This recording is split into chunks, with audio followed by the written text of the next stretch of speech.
નમસ્કાર, હું Rinku Prajapati public Indian ન્યૂઝમાં આપનું સ્વાગત કરું છું। શરૂઆત કરીએ આજના સમાચારની। રેલવે સ્ટેશન પાસે 75 વર્ષીય રિક્ષા ચાલક પર ઢોરનો હુમલો, સારવાર દરમિયાન મોત। આણંદ શહેરમાં રખડતા ઢોરના કારણે એક વૃદ્ધ રિક્ષા ચાલકનું મોત નીપજ્યું છે।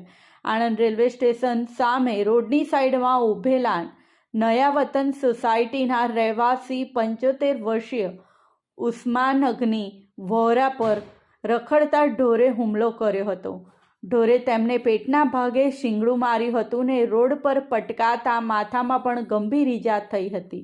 સ્થાનિક લોકોએ તાત્કાલિક ઈજાગ્રસ્ત વૃદ્ધને હોસ્પિટલમાં ખસેડ્યા હતા। ત્યારબાદ વધુ સારવાર માટે ખાનગી હોસ્પિટલમાં લઈ જવાયા હતા, જ્યાં સારવાર દરમિયાન તેમનું મૃત્યુ થયું હતું।